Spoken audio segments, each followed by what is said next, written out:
Pixar's Cars has a unique legacy. It's an absolute punching bag of a franchise, and I agree, it's not great. But yet, it's unstoppable because of its merchandise sales and subsequent failed imitations. Say, look at this! I've been cleaning out my nest, and I found an old book of my poetry.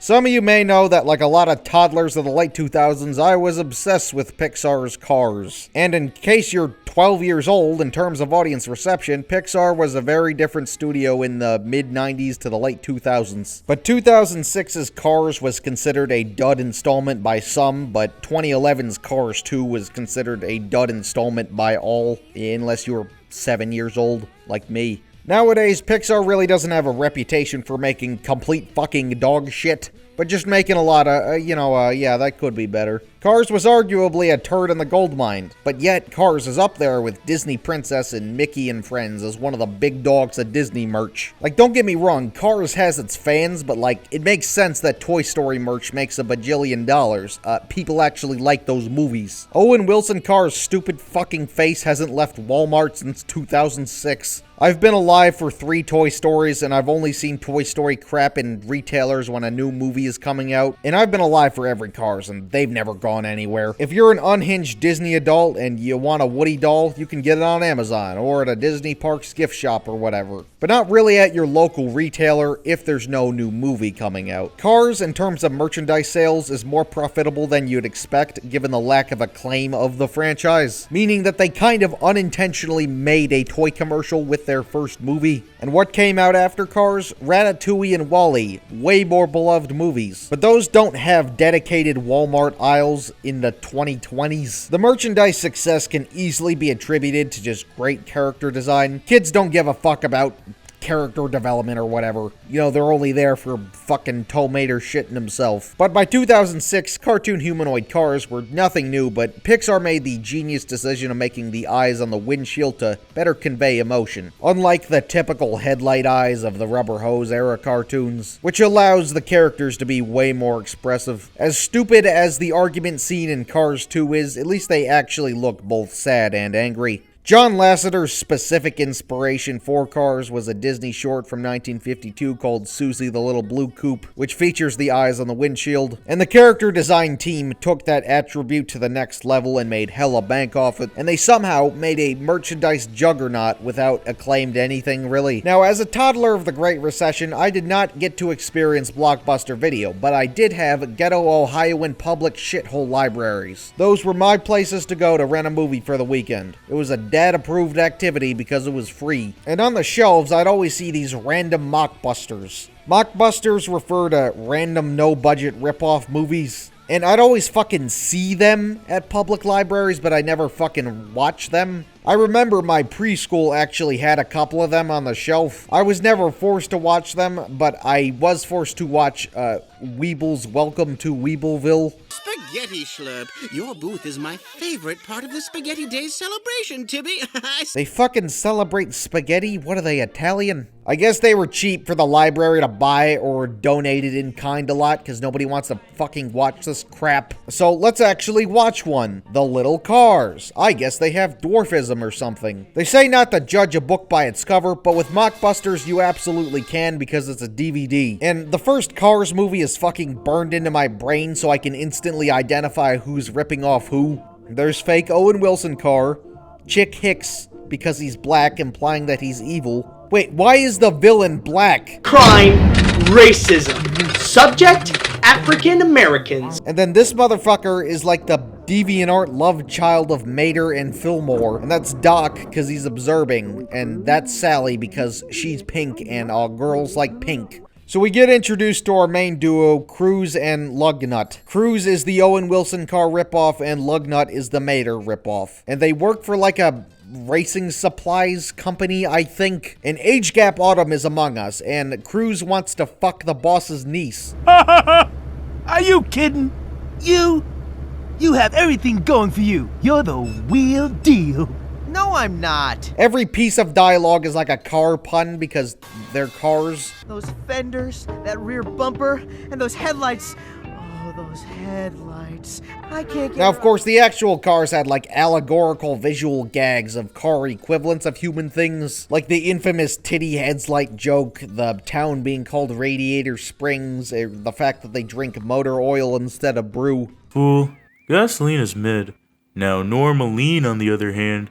The lip syncing is awful and the mouth movement is so unhuman. When Owen Wilson Carr says, wow, his jaw actually fluctuates in a way that a human would despite being attached to a fender. Like the entire fender doesn't move with the mouth. Reminds me of the Peppermint Park puppets and their monkey mouths. Like, metals would never move this way. Why are they flapping like disjointed Muppets? So, Cruz starts talking about how badly he wants to fuck the boss's niece, and this conversation is the same shot over and over again, with one brief exception for 3 minutes. But oh no, the black one is getting bitches, and he has 4 fans. There's a ripoff of Strip the King Withers, and he's the champion because his name is literally the champion. The racing is just the ground moving, but not the cars moving like half the time. Then we get some epic commentary on capitalism. We need to upgrade, but we don't have the money. The gas tank is empty, and so is our payroll. So the boss and Lugnut decide that they're gonna gamble their life savings because the champ will win because he's the champion. The fucking ground is above the box office. But Cruz really wants to race, and there's even a ripoff of the Dinoco fantasy scenes from Cars 1. So it's revealed that the black one is actually Bill Cosby, and he goes into the racetrack after hours because he's black evil and roofies the gasoline, I think. Oh look, Comic Sans. So the champ can't race because of his roofied fuel, so Cruz decides to step in for him. Wait a second, did Little Cars rip off Cars 3? This came out in 2006, and 3 came out in 2017. Yeah, so both of these have endings of a yellow non-race car named Cruz stepping in and winning somehow. An ending which is complete dog shit in both instances. And then the Popos show up and the Cosby Show gets canceled. The Little Cars is... the Little Cars. What the fuck am I supposed to say about it? Guys, the animation is bad. It's only 33 minutes long. They didn't even try to make it feature length. But I guess for the company that made it, Video Branquedo, it was like snatching cash from granny's wallets. I mean, like, why else did I always see these in public libraries? So then they made another one. And another one. And another one. And another one. And another one. And another one.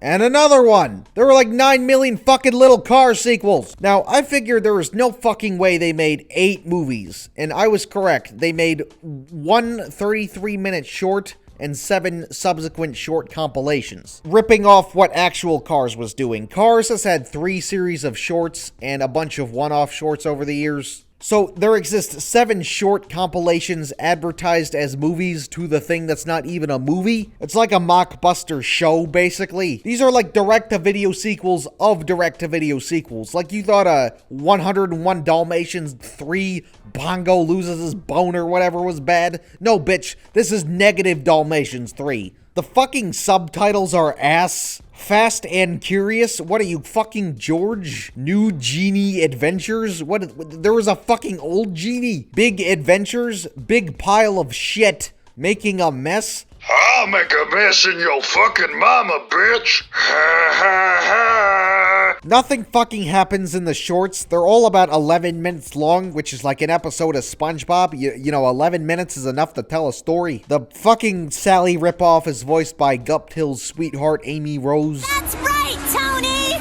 Show him what you can do! I know that you've got the moves and the drive to win this one! And she is the most annoying voice. All she fucking does is scream about how sexy Tony is. Tony, you are so awesome.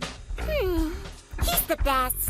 Tony, I just wanna fucking suckle on your exhaust engine. Like, shut up, bitch. Wait, his name isn't Tony, it's Cruz. Yeah, they fucking retconned the characters' names between sequels. Okay, whatever, you couldn't get the voice actor back, shit happens, but retconning your protagonist names? Bootleg Mater gets a girlfriend who has a fucking pentagram on her hood. I thought it was the Star of David at a distance because like Henry Ford hated Jews or whatever, but no, 5 points. That's a fucking pentagram. Is she supposed to be emo? Like, why does she have that? Guys, even bootleg Disney is woke. Emo tow truck works for the news and she lies about the race. So the moral of the story is don't fuck the Hello Kitty girl and don't trust the news. Based morals all around.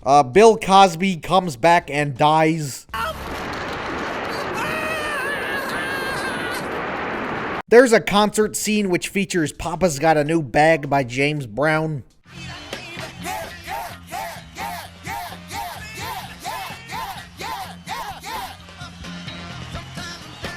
Which they totally didn't license because, well, they clearly fucking didn't. Guess you could say they dodged a lawsuit. Wait, why is the black one selling drugs? Crime, racism. Subject, African Americans. Hell, they started even making music videos for the little cars later on. And sadly, they didn't infringe on any more copyright. But they didn't make original songs either. Twinkle, twinkle, little star. So the songs they sing are like Jingle Bells, Oh Susanna without the hard R's, the ABCs. Like, they made an album and it's on Spotify. Like, what, are they gonna fucking copyright Long John Silver's next? Why is this here?